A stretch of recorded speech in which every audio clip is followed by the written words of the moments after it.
Air transplant చేసుకోవాలని అనుకుంటున్నారా? మీ ఏజ్ 22 ఇయర్సా? నేను మీ doctor Nikhita, dermatologist and hair transplant surgeon.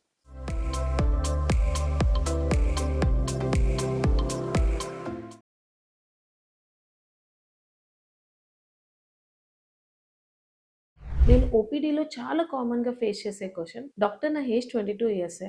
Air transplant చేసుకోవచ్చా అని. సో, ఎయిర్ ట్రాన్స్‌ప్లాంట్ చేసుకునే ముందు కొన్ని కీ ఫ్యాక్టర్స్ చూసుకోవడం చాలా ఇంపార్టెంట్. ఫస్ట్ థింగ్, మనం ఏ స్టేజ్ ఆఫ్ బ్యాలెన్స్‌లో ఉన్నాము అని. అండ్ ఎయిర్ ఫాల్ ఎంత యాక్టివ్ ఫేజ్‌లో ఉంది అని. And last thing, donor area ఎంత స్ట్రాంగ్‌గా ఉంది అని. కొన్నిసార్లు చాలా ఎర్లీ ఏజ్‌లోనే ఎయిర్ ట్రాన్స్‌ప్లాంట్ చేసుకొని ఎగ్జిస్టింగ్ ఎయిర్ ఇంకా థిన్ ఔట్ అయ్యి స్కాల్ప్ విజిబిలిటీ కనిపించడం అనేది జరుగుతుంది. ఈ కేసెస్‌లో మళ్ళీ తిరిగి ఇంకోసారి ఎయిర్ ట్రాన్స్‌ప్లాంట్ చేయాల్సి ఉంటుంది. సో, ఏ ఏజ్‌లో ఎయిర్ ట్రాన్స్‌ప్లాంట్ చేసుకున్నాం అనేది ఇంపార్టెంట్ కాదు. ఫ్యూచర్‌లో ఎంత న్యాచురల్‌గా హెయిర్ కనపడుతుంది అనేది చాలా ఇంపార్టెంట్.